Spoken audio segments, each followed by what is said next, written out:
Oi gente, eu sou a Lorena, sejam bem-vindos ao canal. E hoje eu vou fazer o vídeo das melhores leituras de 2021. Primeiro eu queria desejar um feliz ano novo, que esse ano seja melhor do que os últimos dois e que seja de esperança e que coisas boas aconteçam. Espero que vocês tenham tido uma boa virada e vamos lá.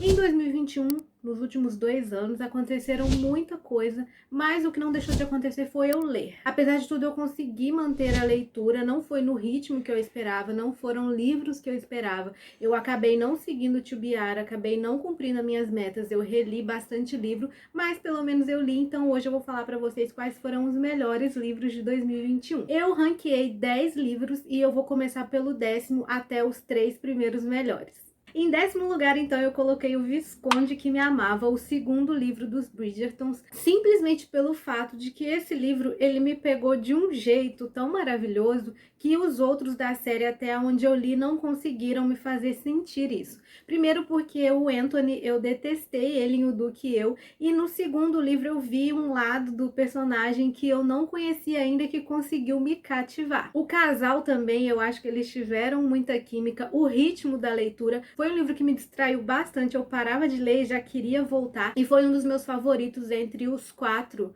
ou 5 que eu já li de Bridgerton, não vou me lembrar agora. Então, em 10º lugar, eu coloquei O Visconde que Me Amava. Em 9º lugar, temos Minha Sombria Vanessa, que também foi um livro que eu li muito rápido, e apesar de ser um livro com um tema bem pesado, eu achei a escrita dessa autora maravilhosa. Eu conseguia visualizar, infelizmente, tudo que ela estava descrevendo ali. A personagem me tocou muito, e eu achei que é uma forma de contar uma história de abuso pela perspectiva da personagem, assim, no íntimo, digamos, e acompanhando ela desde a época que ela sofreu esse abuso até as consequências. É uma coisa que eu não via muito nesse tipo de livro, abordar mais as consequências psicológicas, físicas, como fica a vida de uma pessoa depois que isso acontece com ela. Então eu achei que a autora foi muito sensível, mas também ela foi muito crua, não poupou detalhes, não poupou nada. Ela escreveu simplesmente ali o sentimento daquela personagem e eu achei maravilhoso Minha Sombria Vanessa. Claro que não é um livro para todo mundo, ele é bem pesado. Em 8º lugar, coloquei Daisy Jones and the Six. Daisy Jones não é um livro que eu amo avassaladoramente, igual a maioria das pessoas, né? Apesar de eu ser muito fã da autora, Daisy Jones não me pegou tanto quanto outros, mas eu achei uma forma tão maravilhosa de abordar a história da Daisy, da banda. Eu gostei muito da escrita, aquela forma de escrita como um roteiro. Eu gostei muito da história ali de amor entre os três. Adorei a personagem da Camila, nossa, ela é uma das minhas favoritas de todas que essa autora já escreveu. E apesar de eu não ter me conectado muito com a própria Daisy, eu me conectei muito com a história. Eu achei que ela foi contada de maneira sensacional, perfeita. Começa aqui, vai subindo e depois desce e é uma loucura. Eu devorei esse livro, acho que eu levei 2, 3 dias para ler, assim, no máximo. Então, Daisy Jones and the Six fica aqui com o 8º lugar. Em 7º lugar foi o último livro do ano, A Biblioteca da Meia-Noite. Eu tinha que colocar ele aqui nessa lista porque esse livro é aquele que vem na hora certa para você. Eu até fiz uma resenha dele no Goodreads, eu vou deixar aqui embaixo para quem quiser ver, mas eu pretendo trazer um vídeo da resenha exclusiva dele aqui pro canal, porque eu acho que ele é um livro muito necessário. Rapidinho, para quem não sabe, a Nora, que é a personagem principal, ela tá enfrentando ali várias coisas, como uma depressão muito severa, e ela toma uma overdose, só que ao invés de morrer, ela vai parar em uma biblioteca chamada Biblioteca da Meia-Noite. Lá ela pode escolher outros caminhos e outras vidas e se livrar de alguns arrependimentos que ela tinha. Eu acho que a mensagem desse livro, ela é bem direta ao ponto. Teve gente que amou muito, teve gente que não gostou porque achou ele muito previsível. Eu não achei o livro previsível, eu só estava esperando o final porque eu estava torcendo muito para personagem. Porém, eu achei que é um livro muito necessário. Ele pega ali em uns lugares, em alguns pontos que talvez pessoas que já passaram por esse sentimento ou estejam passando ansiedade, depressão, arrependimento, não estejam muito satisfeitos com a vida que têm levado. Esse livro vai te dar um outro lado da história. Geralmente, quando a gente está vivendo uma situação, a gente não consegue enxergar tão bem tudo que vem acontecendo quanto quem tá de fora. E ali com essa personagem eu consegui enxergar exatamente o que estava errado e exatamente o caminho que eu queria que ela seguisse, e ele ele conversou muito comigo também em coisas particulares, então eu tinha que colocar ele aqui na lista. Esse livro é muito bom e eu recomendo. Porém, ele trata aí desses temas, como depressão, a personagem toma uma overdose para tentar o suicídio, então talvez não seja para todo mundo, mas eu gostei. Em sexto lugar, Taylor Jenkins Reid, de novo, com Malibu Renasce. Nossa, esse livro tão maravilhoso. Eu comecei a ler ele com muitas expectativas. Eu até fiz uma resenha aqui no canal dizendo que as minhas expectativas me frustraram um pouco, porém isso não foi problema nenhum para que eu colocasse esse livro aqui nessa lista, porque ele sim foi um dos melhores do ano, porque o jeito que ela escreve, o jeito que ela criou aquelas personagens, o jeito que ela contou duas histórias simultâneas com personagens que combinam tanto com personagens que eu gosto, alguns que a gente já tinha visto em outros livros. A personagem da Nina, dos irmãos dela, esse conflito familiar e a forma como foi resolvido, a forma como foi colocado, foi um livro muito gostoso de ler, como todos da autora. Então eu trouxe ele para cá em sexto lugar e eu indico muito o Malibu Renasce. Eu acho que dentre todos da autora ele fica ali entre os melhores. Em quinto lugar nós temos O Impulso, também tem resenha dele aqui no canal e nossa, que livro! É um suspense, mas também é um drama ali entre família. Eu gostei muito desse livro pela forma que foi tratado um assunto que pode ser um tabu gigantesco, mas dentro da história esse assunto é debatido e ali pelos sentimentos da mãe. Para contextualizar um pouco, aqui nós temos a história de uma família e essa mãe, ela tá sofrendo um pouco na criação da filha mais velha e ela não consegue se conectar com a filha dela como mãe e filha. As duas têm muito problemas e ela percebe uma certa manipulação da filha para com ela que não acontece com o marido. E o marido dela é muito abusivo, ele é horrível, então ele acaba culpando essa mãe por todas as coisas que a filha deles passam. E aí, entre esse meio, tem várias outras coisas, tem histórias do passado, tem essa menininha que ela é super problemática, tem o irmãozinho também, é uma família de 4 pessoas, e aí o livro se desenrola e eu achei maravilhoso todos os assuntos que foram debatidos aqui, assuntos que são tabus e assuntos que a autora não teve medo de colocar da perspectiva da mãe. Então, para algumas pessoas pode ser horrível ler sobre uma mãe que não gosta da própria filha, mas pela perspectiva dessa mãe, dessa personagem, a gente consegue entender e ver tudo o que se sucedeu para que esse sentimento ocorresse, para que elas não tivessem se conectado, e assim, muito bom, e eu recomendo muito, eu dei 5 estrelas. Em quarto lugar, A Dança da Floresta, essa fantasia delicinha de ler. Também tenho aqui um vídeo no canal, se eu não me engano, 5 motivos para ler A Dança da Floresta. Ela é uma fantasia que a editora Wish republicou no ano passado, um projeto coletivo lá do Catarse, e eu participei. Inclusive, a edição desse livro, ela é maravilhosa, e eu nunca tinha lido uma fantasia assim. Ela é infanto-juvenil, mas uma fantasia tão gostosa que parece que alguém estava contando a história no meu ouvido e eu não conseguia largar o livro, e eu consegui visualizar exatamente cada parte daquele mundo. E aqui a gente tem a história de 5 irmãs que elas atravessam um portal na lua cheia, que fica ali dentro do quarto delas. Elas moram em um castelo bem sombrio, e quando elas atravessam esse portal, elas vão para um mundo mágico, e lá a história começa a se desenrolar, mas ao mesmo tempo no mundo delas, elas estão passando por um problema com o pai delas, que ficou doente devido ao inverno muito rigoroso, e ele precisa se afastar desse castelo, e quem tem que administrar tudo ali são essas irmãs. Então é uma fantasia que eu recomendo,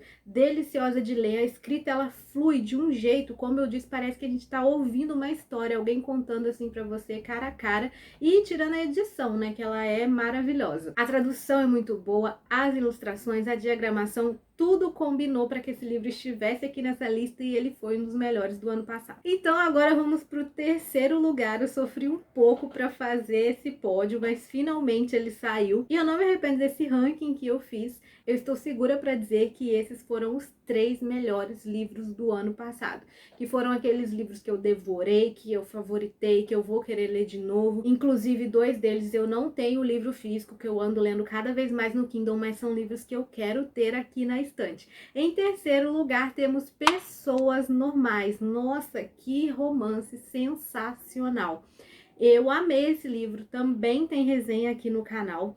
Ele é um romance que não é para todo mundo, não adianta. Eu acho que a escrita dessa autora, Não é para todo mundo. Foi o primeiro livro dela que eu li, mas eu já consegui identificar ali certas peculiaridades que eu espero encontrar em outros livros dela e pelo que eu vi de resenhas de outras pessoas eu vou encontrar. Pessoas normais, então, se trata de um casal, simplesmente de um casal que se conhece desde a adolescência e a gente vai ver a vida deles até eles irem para a faculdade, arrumarem empregos e é disso que se trata. A gente vai acompanhar a vida dele, da Marianne e do Connell. E entre esses dois existe sim um amor, mas também existe uma completa falta de diálogo, que na história é colocada de uma maneira tão espetacular, é uma escrita tão diferente, mas ao mesmo tempo que te toca tanto, que eu tive que favoritar esse livro e assim, eu amei esses dois personagens, eu amei essa história, eu amei o final, eu amei como tudo foi conduzido desde o início e como a gente consegue enxergar exatamente qual foi o problema, a gente consegue enxergar as críticas, a gente consegue enxergar os defeitos ali dos personagens. Então, em terceiro lugar, temos Pessoas Normais. Eu tô muito ansiosa para ler outros livros da autora esse ano. Em segundo lugar, eu pensei muito se eu colocaria em segundo ou em primeiro, vem Pachinko. Que história emocionante, triste, é uma parte histórica absurda, é muita informação, é muita riqueza de escrita, de personagens, de detalhes, de tudo que acontece. Aqui em Pachinko a gente consegue sentir empatia pelos personagens, a gente consegue sentir ódio, a gente consegue refletir sobre a sociedade que a gente vive, apesar de vir desde antes da Segunda Guerra Mundial, se eu não me engano, lá do continente asiático e acompanhar os personagens até eles passarem pela Segunda Guerra, passarem por construção do Muro de Berlim, a separação das duas Coreias, guerra do Japão entre a Coreia, muita coisa histórica acontece nesse livro e a gente acompanha os personagens. E aqui essa família, eles viviam lá em uma ilhazinha da Coreia do Sul e com a guerra eles tiveram que ir para o Japão e depois eles não conseguiram sair de lá e viveram lá a vida toda carregando um estigma nas costas que a gente vai entender aqui, que a autora descreveu muito bem coisas que aconteceram lá atrás, mas que perduram até hoje e foi de um conhecimento absurdo que eu não tinha sobre o continente asiático, sobre questões culturais e que eu quero conhecer cada vez mais, quero ler cada vez mais livros, porque essa história me despertou para muitas coisas, para muitos assuntos importantes. É uma história triste, mas também é muito bonito ver a união entre família, ver o que uma guerra pode fazer, viver na pele os preconceitos. Simplesmente por você ter vindo de um lugar e mesmo você não tendo nada a ver com a guerra, você paga todos os preços. Enfim, leiam Pachinko, que é um livro que vai acrescentar muito na vida de todo mundo, eu tenho certeza. Em primeiro lugar, rufem os tambores. Nossa, eu tive que colocar esse livro em primeiro lugar. Fiquei com muita dó de descer Pachinko para a segunda posição para colocar esse livro, mas não teve jeito. Sabe aquela história que você lê assim, gritando, desesperada, que, nossa, surto atrás de surto, que foi Matéria Escura, do Blake Crouch. Nunca tinha lido nada desse autor e fui com muito pé atrás, porque tava um hype absurdo, todo mundo amando, todo mundo recomendando. E sim, é isso tudo, Matéria Escura é uma ficção científica, mas que não parece em nada como ficção científica, parece que você tá lendo uma coisa super atual. E é um livro assim assustador, não assustador de coisas sobrenaturais, que pra mim isso sim é assustador, mas assustador por ele ser tão atual, tão real, apesar de ser ficção científica, e que o personagem também tá muito próximo de você, e eu acho que é por isso que você sente na pele tudo que ele tá passando, e a escrita vai acompanhando isso, e você consegue sentir ali a agitação daquele personagem, o medo dele, você consegue torcer por ele, ao mesmo tempo você fica, eu não acredito que isso poderia acontecer, eu não acredito que isso está acontecendo, eu não acredito que isso está sendo descrito. Nossa, e tem uma parte ali perto do final que, sério, eu tive que parar para eu dar uma respirada, porque eu não estava acreditando que aquilo ali estava acontecendo, então eu tinha que respirar, mas aí ao mesmo tempo eu queria voltar para ler e, nossa, foi um surto. Eu não recomendo que leia a sinopse dele, vai mesmo sem saber nada. Trata-se de uma ficção científica, o personagem principal, ele é um pai de família, casado, tem um filho, e um belo dia ele sai para beber num bar e quando ele tá voltando, ele é sequestrado. E é aí que a história começa. Eu recomendo que vocês saibam só disso para ler e se surpreender, assim como foi comigo, e por isso esse livro está aqui em primeiro lugar. Logo depois que eu terminei, eu já fui ler o outro do autor, que é Recursão. Esse ano temos um novo lançamento dele, graças a Deus, porque tudo que ele lançar agora eu vou querer ler. Então esses foram os 10 melhores livros de 2021. Segundo o meu Goodreads, tô aqui com a colinha, eu bati a meta. A minha meta era de 30 livros, eu li 42. O mais longo deles foi Uma Vida Pequena, e eu também vou fazer um vídeo em seguida a esse, que é dos piores do ano, que eu vou ter que fazer. O livro mais longo foi Uma Vida Pequena, o mais curto foi Histórias de Hogwarts, Proezas, Percalços e Passatempos Perigosos. O mais popular que eu li foi Harry Potter e a Pedra Filosofal, que na verdade eu reli. E o menos popular foi o Codinome Lady V, que eu cogitei colocar ele aqui nessa lista também, mas não entrou, um romance de época. A minha média de estrelas ficou em 3,8, que eu acho que é uma média boa. E a primeira resenha que eu fiz foi de O Fim da Infância. Foram leituras muito boas, outras nem tanto, que eu vou colocar no vídeo das piores leituras, mas eu considero que foi um ano super legal de leituras. Li muita história boa, tive muitos favoritos, conheci alguns autores novos e é isso. Pra mim foi um ano bom. Lembrem de curtir esse vídeo, se inscrever no canal e deixar aqui nos comentários se você já leu algum desses livros, se quer ler, se algum deles entrou pra sua lista também dos melhores de 2021 e até o próximo vídeo.